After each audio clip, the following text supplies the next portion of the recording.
सिर्फ धरना शब्द की बजाय एक संयुक्त मिलीजुली प्रतिक्रिया एक तो हमारा विरोध जो है, हमारा जो प्रदर्शन है वो किसी सरकार के खिलाफ नहीं है। एक जो मानसिकता सरकारी अफसरों के अंदर है कि हर चीज़ के लिए चार्टर्ड अकाउंटेंट दोषी है, उस मानसिकता के खिलाफ। अभी क्या व्यवस्था है कि ऑडिटर को कंपनी अपॉइंट करती है, उसकी फीस कंपनी डिसाइड करती है, चार्टर्ड अकाउंटेंट उसके ऊपर अपनी रिपोर्ट देता है। उस और के पहले पन्ने पे लिखा होता है कि ये फाइनेंशियल स्टेटमेंट व्यवसायी की जिम्मेदारी। हम सिर्फ अपनी रिपोर्ट, और दुर्भाग्य से रिपोर्ट को कोई नहीं पढ़ता।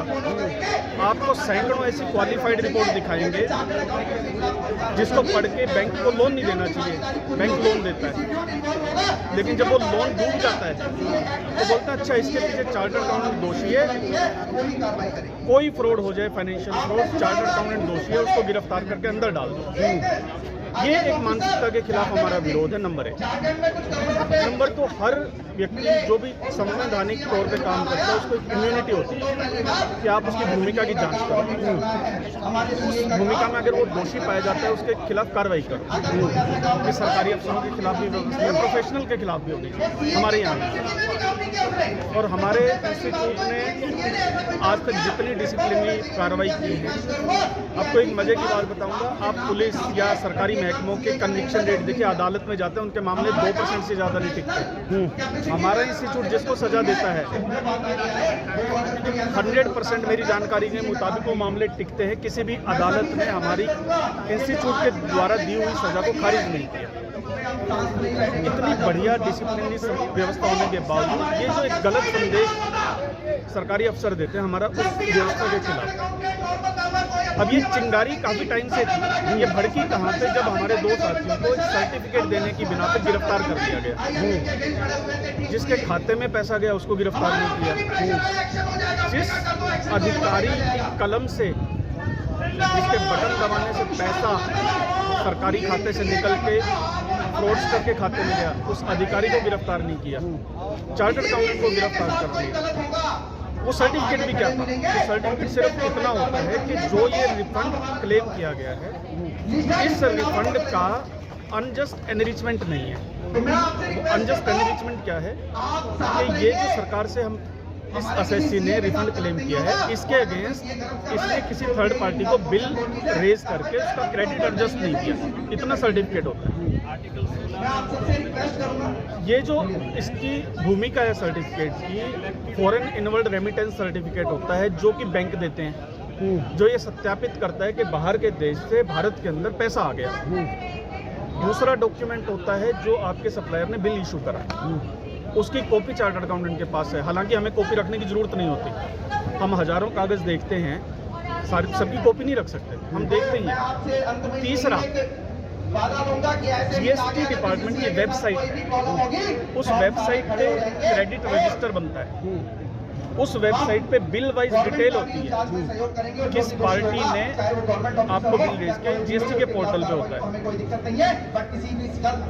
जीएसटी का रजिस्ट्रेशन जो क्रेडिट डालने की अथॉरिटी है एसएससी को, तो जीएसटी डिपार्टमेंट देता है। जीएसटी इंस्पेक्टर वेरीफाई करता है फर्में एग्जिस्ट करती है नहीं करती। इन सब डॉक्यूमेंट की बेस पे एक चार्टर्ड अकाउंटेंट ने कैलकुलेशन दे दी, उसको तो अंदर कर दिया।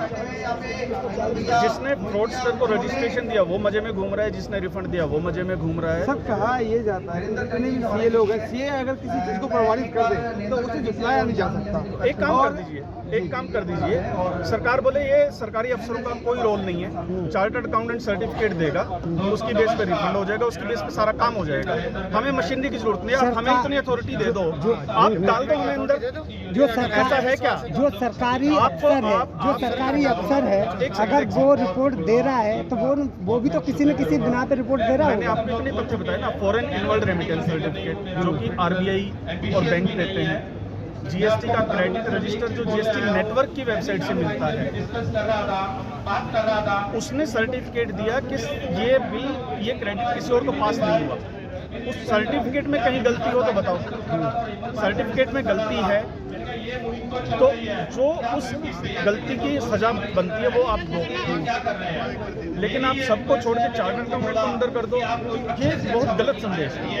हम तो ये कह रहे हैं कि सरकार को भरोसा नहीं है, आप ऑडिट भी खत्म कर दो, हमें नहीं चाहिए, सरकार कर ले जाए। लेकिन आपके हिसाब से जो सीए पे अभी हो रहा है वो ठीक नहीं हो रहा, गलत हो रहा है। बिल्कुल गलत। और हालांकि देखिए सरकार संवेदनशील है, मैं मोदी जी का भी धन्यवाद करता हूँ, निर्मला सीतारमण जी का भी धन्यवाद करता हूँ। देखिए हम लोग संख्या में बहुत ज़्यादा नहीं है, हम बहुत ज़्यादा वोट नहीं है, लेकिन उन्होंने भी मुद्दे की संवेदना को समझा। उन्होंने 2 अधिकारियों को सस्पेंड किया, उन्होंने 3 IRS को काला पानी भेज दिया, एक को सिलीगुड़ी भेजा। तो हम अप्रिशिएट करते हैं कि ये सरकार हमारी सुनती है, कुछ चीज़ सुनी है, एक केस में सुन लिया। आज के इस प्रदर्शन का उद्देश्य ये है कि एक संस्थागत जो परिवर्तन की जरूरत है, जो एक इम्यूनिटी की जरूरत है, जो सोच में बदलाव की जरूरत है, ये भी एक संदेश हम सरकार तक पहुंचाएं, ये हमारा उद्देश्य है। तो आपको लगता है कि यहाँ पे धरना देने से आपका संदेश सरकार तक पहुँच गया और सरकार आपकी बात मान ले रही है? देखिए मैं वही कह रहा हूँ, ये सरकार बहुत संवेदनशील है। यहाँ पर आने से पहले सरकार कार्रवाई कर चुकी कहना है कि सरकार संवेदनशील है। एक तरफ आप उस सरकार को धन्यवाद करते हो और एक तरफ आप उसके विरोध में प्रदर्शन करते हो, तो आपको कहाँ लगता है कि आपकी मांगों को पूरा कर दिया? सरकार के विरोध में प्रदर्शन ही नहीं। मैं वही समझा ये मेरा अगर ओपनिंग रिमार्क देखोगे, मैंने कहा था एक मिला जुला संदेश है। सरकार संवेदनशील है, लेकिन एक जो व्यवस्था बन चुकी है इतने सालों से, जो ये मशीनरी सरकार को आप फीड कर कहना रही ये है, चाह रहे हैं कि आपका प्रदर्शन सरकार के खिलाफ नहीं, सरकारी सरकार के साथ है सरकारी प्रदेश है। व्यवस्थाओं के ऊपर है। हम सरकार के साथ मिलकर इस कचरे को खत्म करना चाहते हैं। मोदी जी का सपना है देश को भ्रष्टाचार मुक्त करना, और हम उस सपने के साथ हैं। हम वही कह रहे हैं कि इस देश को भ्रष्टाचार से मुक्त करना है। जीएसटी में जो भ्रष्टाचार है, जो सॉफ्ट टारगेट्स बनाए जा रहे हैं, उसको हटाना है। और इंस्टीट्यूट का मेंबर हूँ। आज जो आप लोग एकत्रित हुए हैं, आपका यहाँ पर एकत्रित होने का क्या उद्देश्य है और क्या विरोध में खड़े हो? जी, हमारा विरोध 2 चीज़ों को लेकर के है। पहला, एक तो करप्शन, जो करप्शन इस समय सभी सरकारी विभागों के अंदर भरा हुआ है, पहले भी था, अभी भी है। सरकार जरूर ये दावा करती है कि हमने करप्शन फ्री कर दिया है, लेकिन ऐसा नहीं हुआ है। सभी अधिकारी अपने पद का फ़ायदा उठाते हैं और उससे जो भी करप्शन होता है वो पूरा सिस्टम ऐसा तैयार कर दिया उन लोगों ने कि अगर आप डिपार्टमेंट में इंक्लूड होते हैं, आप वहाँ पर कुछ काम कराने जाते हैं, तो आपको करप्शन से जूझना पड़ेगा। या तो आप उसके विरोध में खड़े होंगे तो आपका काम नहीं होगा, और अगर आप उसको साथ देते हैं तो आप भी उसका हिस्सा बन जाते हैं। तो हम उस करप्शन के विरोध में आज यहाँ पर एकत्रित हुए हैं। और दूसरा सीए कमीशन बिल के लिए, जिसके अंदर की सीए को, चार्टर्ड अकाउंटेंट को आज एक सॉफ्ट टारगेट बनाया जा रहा है। हर केस के अंदर कोई भी डिपार्टमेंट के अंदर फ्रॉड होगा, सीधा उठाया यदि सब गलती चार्टर्ड अकाउंटेंट की, इसको पकड़ के अरेस्ट कर दो। अगर आपको पता हो, रिसेंट में गुड़गांव में केस हुआ है जहाँ पर एक रिफंड 15 करोड़ का रिफंड हुआ, पास किया गया जीएसटी का रिफंड। 6 बजे अप्लाई किया गया, 8 बजे से पहले पैसे उसके अकाउंट के अंदर। यहाँ पर 3 लोग इन्वॉल्व हुए। एक हुए जीएसटी ऑफिसर जो गवर्नमेंट मनी के केयर टेकर थे, जिन्होंने इस पैसे को गवर्नमेंट के अकाउंट से निकाल के इस व्यापारी के अकाउंट में ट्रांसफर किया। दूसरे हुए हमारे व्यापारी, जिन्होंने वो 15 करोड़ रुपये जिनके अकाउंट में पहुँचा। तीसरे हुए सीए, उसका रोल क्या था, वो वहाँ पर क्यों इन्वॉल्व हुए, उसका नाम क्यों आया?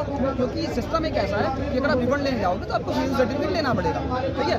उसको अपनी मर्जी से नहीं आया, उसको सिस्टम ने बोला कि आपको काम करना पड़ेगा। अगर सीए ने उसे प्रमाणित किया है, तो जाहिर सी बात है सीए का होना तो लाजमी है ना। नहीं, प्रमाणित क्या किया है ये भी तो देखिए ना। प्रमाणित करने का मतलब ये थोड़ी देता है कि मैंने उस बंदे की पर्सनल पूरी कैपेसिटी के अंदर सर्टिफाई किया।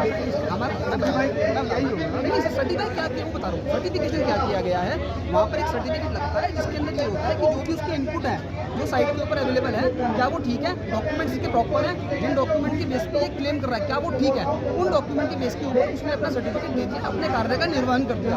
सेम बात आती है जीएसटी डिपार्टमेंट वालों से। हमने उनसे पूछा कि आपने रिफंड कैसे पास कर दिया, तो उन्होंने बोला जब हमने चेक किया था तब सब कुछ सही था। तो जब आपने चेक किया तब सही था, तो जब हमने चेक किया होगा तब सही नहीं होगा। हमारा नंबर तो आपसे पहले है, पहले हमने चेक किया, बाद में आपने रिफंड किया। बात समझने की कोशिश करें, क्रोनोलॉजी है, पहले मैं चेक करूंगा, आप आज वीडियो बना रहे हैं तो बाद में अपलोड होगी ना। तो पहले मैंने चेक किया, उस समय था, जब आपने चेक किया तब भी था, आज भी बंदा भाग गया, हम नहीं कर सकते ना। हम सर्टिफिकेट देने का मतलब जी ठीक है।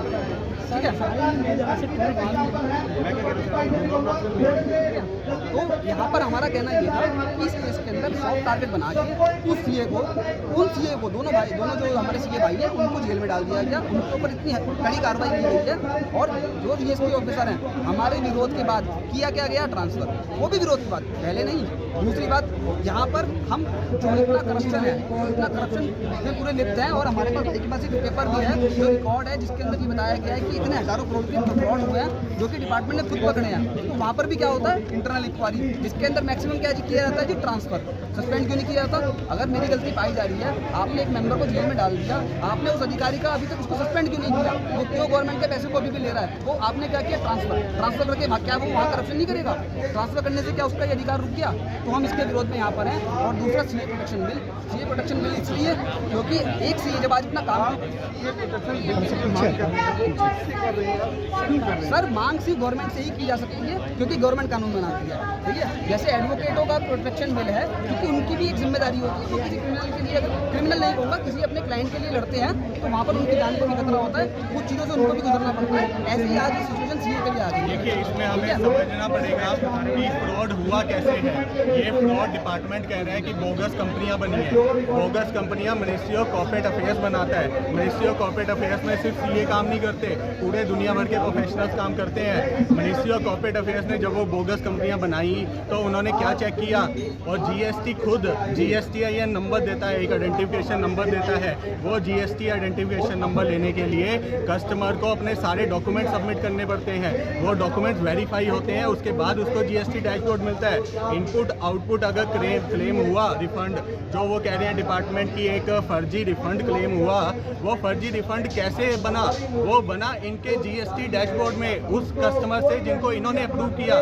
तो जब इन्होंने अप्रूव किया, ये अपना सिस्टम नहीं ठीक कर सकते, मिनिस्ट्री ऑफ कॉर्पोरेट अफेयर्स नहीं ठीक कर सकते। इससे बड़ी आपको एक बात बताता हूँ, कहीं ना कहीं कहना चाह रहे हैं कि सरकार भ्रष्ट है। सरकार अगर अपने डिपार्टमेंट्स में अपने सिस्टम, अपने कंट्रोल्स वो खुद नहीं फॉलो कर सकती तो हमें पार्टिसिपेट करने दे, हम ठीक करेंगे। हम हमेशा नेशन वाइड बिल्डिंग में हेल्प करते हैं। सीए ने हमेशा नेशन वाइड बिल्डिंग में हेल्प की है। GST में 300 से ज़्यादा ऐसे चेंजेस हुए थे जो हमें मुँह जुबानी याद करने पड़े थे ताकि हम उसको इम्प्रोवाइज़ कर सकें अपने कस्टमर की सर्विसेज में। अगर हम इतना हेल्प कर सकते हैं तो आप इसमें भी हमें बताइए क्या करना है, हम करेंगे उसको। बट सीधा अरेस्ट करना, जबकि जिसने रिफंड लिया वो बाहर है और जिसने रिफंड दिया उसको आपने सीधा ट्रांसफ़र कर दिया। ट्रांसफ़र तो उसके लिए रिवार्ड है, ट्रांसफ़र करना तो उसके लिए एक नई ज़िंदगी है कि उसके ऊपर क्वेरी नहीं होगी, नई जगह पे वो जाके फिर वही काम करेगा। तो आपने उसको जेल में क्यों नहीं डाला? आपने देने वाले को जेल में नहीं डाला, आपने लेने वाले को जेल में नहीं डाला, आपने जेल में किसको डाला? एक सॉफ्ट टारगेट सीए को। तो हम उसके अगेंस्ट है कि आपने वो सीए का अरेस्ट जो है उन दो लोगों को क्यों नहीं किया अगर करना ही था। सीए भाइयों के साथ जो गलत हुआ है उसके विरोध में आप यहाँ आज करेंगे। और सीए प्रोटेक्शन बिल उसी से ही रिलेटेड है। अभी जैसे इन भाइयों के साथ हमारा गलत हुआ, ऐसा किसी और सीए के साथ ना हो, यही सीए प्रोटेक्शन बिल है। यही सीए प्रोटेक्शन बिल है कि फेयर इंक्वायरी होनी चाहिए, सीबीआई में जांच होनी चाहिए हर चीज़ की। अगर आप फेयर इसमें क्वेरी करना चाहते हैं, इंक्वायरी करना चाहते हैं तो आप सीबीआई में उसकी इन्वेस्टिगेट करवाएं। सर, इसमें एक सबसे बड़ी बात, हमारी सबसे बड़ी मांग है वो ये है कि जिसकी जितनी गलती उसकी उतनी सज़ा। ये तो हमारा अधिकार है, ये तो एक आम आदमी का अधिकार है। तो हम सिर्फ यही चाहते हैं कि इस केस की जांच हो, सीबीआई जांच हो, जिसकी जितनी गलती हो उसको उतनी सज़ा मिले। अगर हमारा सीए साथी किसी भी तरीके से इन्वॉल्व पाया जाता है तो उसका जितना इन्वॉल्वमेंट हो उसको उतनी सज़ा मिले, सीए अधिकारी को उतनी सज़ा मिले जितना उसका इन्वॉल्वमेंट है, और जो व्यापारी था उसको भी। हमारी सिर्फ इस मांग को हम आपके चैनल के माध्यम से बताना चाहते हैं कि जितनी सज़ा गलती है उसको उतनी सजा मिले, ये न्याय हमारा, हमें ये अधिकार देता है और हम ये चाहते हैं। ये हमारी एक बहुत ही निष्पक्ष मांग है। ठीक है जी। आपको क्या लगता है कि जंतर मंतर पर एक बार प्रदर्शन करने से आपको सफलता प्राप्त हो जाएगी? नहीं सर, ये प्रोटेस्ट हमारा 2 अप्रैल को भी हो चुका है। गुड़गांव के अंदर 4-5 दिन प्रोटेस्ट चला है, ऐसा नहीं है एक जगह पर हो रहा है। जी, जनता ये भी जानना चाहती है कि आपकी इस ट्रस्ट में कहाँ से लोग आए हुए हैं कि या केवल दिल्ली और गुड़गांव? नहीं सर, यहाँ पर दिल्ली गुड़गांव से नहीं है, पूरे इंडिया से लोग हैं। माधवगढ़ से हैं, चंडीगढ़ से हैं, हिसार से हैं, भिवाड़ी से हैं, फरीदाबाद से। जीएसटी रिफंड का केस था गुड़गांव में हुआ, 2 चार्टर्ड अकाउंटेंट्स को अरेस्ट किया गया उसमें। तो ये फेक रिफंड का केस था और हमारी क्या शिकायत है, इसमें क्या हुआ है, जब भी कोई रिफंड होता है ना तो सीए का एक सर्टिफिकेट लगता है, उसमें देखना होता है कि अनजस्ट एनरिचमेंट ना हो जाए, बुक्स में से मिलान करना होता है कि जो वो रिफंड क्लेम कर रहा है वो बिल एग्जिस्ट करते हैं, वो बुक्स को उसने देखना, तो उसने एक सर्टिफिकेट दिया। और जीएसटी रिफंड का पूरा प्रोसीजर जो है वो डिपार्टमेंट ने फॉलो करना होता है कि फिजिकल वेरीफाई करना होता है, बिल्स की वेरिफिकेशन करनी होती है, प्रेमिसेस जब नंबर देते हैं, जब नंबर इशू होता है जीएसटी नंबर, तो डिपार्टमेंट ने वेरीफाई करना होता है। इस केस में अगर ये फेक रिफंड था, कंपनी एग्जिस्ट ही नहीं करती थी, तो जीएसटी डिपार्टमेंट पहले तो नंबर इशू क्यों किया? अब नंबर इशू किया तो फिर उसकी हर महीने रिटर्न गई होगी, वो रिटर्न भी उन्होंने एक्सेप्ट की, फिर उसने रिफंड एप्लीकेशन दी, तो कह रहे हैं कि विदिन 2 आवर्स, जब विदिन फ्यू आवर्स जो है रिफंड उन्होंने एक्सेप्ट कर लिया। तो डिपार्टमेंट, इसका मतलब प्री डिसाइडेड माइंड ही था उनका, जो सारे प्रोसेस से लग रहा है। और बैंक अकाउंट भी खुला हुआ है, इस वजह से ये तो वैसे ही प्रूव होता है कि भाई बैंक ने अकाउंट खोला है, डिपार्टमेंट ने रजिस्ट्रेशन नंबर दिया है, उसके बाद पूरी ड्यू प्रोसेस करने के बाद रिफंड इशू किया है। तो इस गतिविधि में सीए का कोई रोल नहीं है, सिर्फ डिपार्टमेंट का ही रोल है। तो कहीं ना कहीं आप ये कहना चाहेंगे कि सीए की जो है जो मिस्टेक नहीं, जो भी मिस्टेक है डिपार्टमेंट के थ्रू। सीए की मिस्टेक, हम ये कह रहे हैं कि अपरेंटली कोई मिस्टेक नहीं है सीए की, तो इसकी सीबीआई इंक्वायरी कराए ना, हम तो मांग कर रहे हैं। तो डिपार्टमेंट क्यों पीछे हट रहा है? अगर वो ठीक है तो डिपार्टमेंट क्यों नहीं इसकी सीबीआई इंक्वायरी करवाता? हम ये चाहते हैं कि आज हमारा प्रोटेस्ट करने का पर्पज़ ये है कि हम जो चार्टर्ड अकाउंटेंट्स हैं, एक वाइट कॉलर जॉब है, पढ़ी लिखी कौम है, तो हर बार सीए को क्यों टारगेट किया जाए? इस तरह के इंसिडेंट कुछ पहले भी हुए, तो पहले हम इस तरह से इकट्ठे नहीं हुए, इस बार हम इकट्ठे ही इसलिए हुए हैं कि हमेशा क्यों सीए को टारगेट कर लिया जाए। ऊपर से इनको प्रेशर आया डिपार्टमेंट को कि ये फेक रिफंड हुआ, इसकी इंक्वायरी करो। तो इंक्वायरी को पूरा करने के लिए उन्होंने क्या किया, सीए अरेस्ट कर लिया, जी हाँ हमने कार्रवाई डाल दी, हमने इंक्वायरी कर दी। तो जो असेसी है जिसको इतना पैसा गया वो कहाँ है? वो तो अनट्रेसेबल है, उसको क्यों नहीं पुलिस ढूंढ रही? क्या पुलिस उसको नहीं पकड़ सकती? उसका भी तो सारा कुछ होगा ना, अगर उसने नंबर लिया है उसकी भी तो सारा KYC होगा उसका भी डिपार्टमेंट के पास। तो डिपार्टमेंट के बंदों को हमने जब प्रोटेस्ट किया, हमने जब शोर मचाया, तो फिर उन्होंने क्या किया कि उन लोगों की जो पर्सन कंसर्न थे डिपार्टमेंट के, उनकी ट्रांसफ़र कर दी। तो ट्रांसफ़र करने से थोड़ी वो बच जाएंगे। हमारी डिमांड है कि उनकी एक सीबीआई इंक्वायरी हो और हमारा एक स्टैंडर्ड ऑपरेटिंग प्रोसीजर बने। कोई भी पुलिस या कोई भी डिपार्टमेंट, हम चार्टर्ड अकाउंटेंट्स पे कोई भी कार्रवाई करता है तो उसका एक स्टैंडर्ड ऑफ प्रोसीजर होना चाहिए, उसी के तहत उस पर कार्रवाई की जाए। उसको अरेस्ट करने से पहले हमारा तो खुद का जो ICI है उसका खुद का कोड ऑफ कंडक्ट इतना स्ट्रिक्ट है, हम तो हमारे ना, हम अपने ऑफिस के पास बोर्ड लगाना होता है, उसका भी साइज फिक्स है, उससे वाला बोर्ड नहीं लगा सकते, हम अपनी एडवर्टीजमेंट नहीं कर सकते, हम कहीं ये नहीं अपनी फीस नहीं कोट कर सकते कि मुझे इतनी फीस, मतलब हमारा तो खुद का ही कोड ऑफ कंडक्ट इतना स्ट्रिक्ट है, इतने डिसिप्लिनरी हमारा जो बना हुआ है एक्ट में कि डिपार्टमेंट ही, हमारा ICI ही इतना उसमें स्ट्रिक्ट सजा देता है अगर कोई भी ड्यूटी होता है चार्टर्ड। और जो अरेस्ट CGST एक्ट में किया गया है, CGST एक्ट में कोई ऑफेंस है ही नहीं, कोई ऑफेंस मेंशन नहीं किया गया है, इस वजह से अरेस्ट किया गया है। अब बेल लगने के मुद्दे में भी जुडिशरी इस तरीके से गौर नहीं करती, उन्होंने तो सिर्फ 15 करोड़ का रिफंड देखा है। अब 15 करोड़ का रिफंड किसने दिया किसने नहीं दिया, इस वजह से उनको बेल भी नहीं मिल पा रही है। ना तो उन्होंने CGST एक्ट का कोई ऑफेंस किया है, ना ही कोई FIR रजिस्टर कराई है।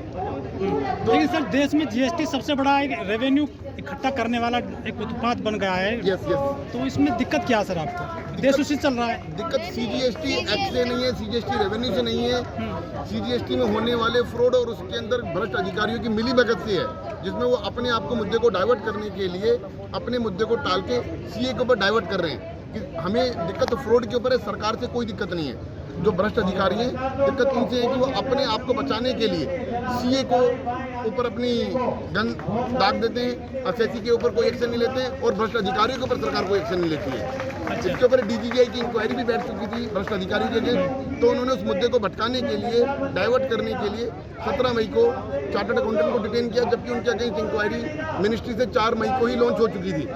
पहले भी आपने प्रदर्शन किया था? हाँ जी, हमारा प्रदर्शन जब से ये CA अरेस्ट हुए हम तब से प्रदर्शन कर रहे हैं। पहले जिस दिन हमारी बेल पिटीशन थी गुड़गांव में भी इकट्ठा हुए थे, तभी भी हमने मार्च निकाला था कोर्ट परिसर अब तक मिल नहीं सकती। तो आज भी हम यहाँ जंतर मंतर में इकट्ठे हुए कि हमारी आवाज़ सरकार तक पहुँचे। हमारी डिमांड क्या है, एक तो सीए प्रोटेक्शन बिल आना चाहिए। सीए प्रोटेक्शन बिल कह लो, स्टैंडर्ड ऑफ प्रोसीजर कह लो, जिस प्रोसीजर के तहत हमें हमारे सीए को किसी के ऊपर भी एक्शन लिया जाए तो इंस्टीट्यूट की परमिशन से लिया जाए, और इस केस की सीबीआई इंक्वायरी हो, जो भी कल्प्रिट है उसको सजा मिले। डिपार्टमेंट अपने अधिकारियों को बचाने के चक्कर में सिर्फ उनकी ट्रांसफर करके इसको खत्म नहीं करेगी। लेकिन दिक्कत क्या आ रही है? सरकार तो बड़ी ईमानदारी से काम कर रही है मोदी जी। नहीं, हम ये नहीं कह रहे सरकार का काम करना है और ऑफिसर्स का काम करना है। डिपार्टमेंट में सारे अधिकारी भ्रष्ट नहीं है, लेकिन जिन अधिकारियों जो अधिकारी भ्रष्ट हैं, जो अपने आप को डाइवर्ट करने की कोशिश कर रहे हैं, एटलीस्ट उनके ऊपर एक्शन हो। सिर्फ ट्रांसफर करने से या सस्पेंड करने से बातचीत नहीं बने। भाई अगर उन्होंने आपने सीए को अरेस्ट किया तो कौन से सेक्शन में अरेस्ट किया है वो अभी तक नहीं बताया गया है। एफआईआर अभी तक दर्ज नहीं की गई है। डिपार्टमेंट ने अपने अधिकारियों के ऊपर कोई भी एक्शन इनिशिएट नहीं किया है, उनके अगेंस्ट कोई चार्जशीट नहीं बनी है। लेकिन सरकार के नुमाइंदे कहते हैं कि जो सीए है ना वो टैक्स बचाते हैं लोगों का। सीए तो टैक्स जमा करवाते हैं, सीए को टैक्स बचा के क्या मिलेगा? हमें तो अपने कंप्लेंट की फीस मिलनी है। अगर मैं उसके टैक्स बचाने में भागीदार हूँ तब तो सीए टैक्स बचाने का काम भी करे। सीए टैक्स वही बचाता है जहाँ पे लॉ उसको लॉ को कंप्लाइंस करते हुए, लॉ कंप्लाई कराते हुए, हमें तो लॉ को फुलफिल कराते हुए जो सरकार ने एग्जम्पशंस दी हैं वही दिलाते हैं। इसमें दो चीजें होती है, टैक्स मैनेजमेंट और टैक्स डिवीजन। हम टैक्स मैनेजमेंट का काम करते हैं कि लॉ के द्वारा जो बेनिफिट मिल रहे हैं वो लिए जाए। टैक्स डिवीजन का कोई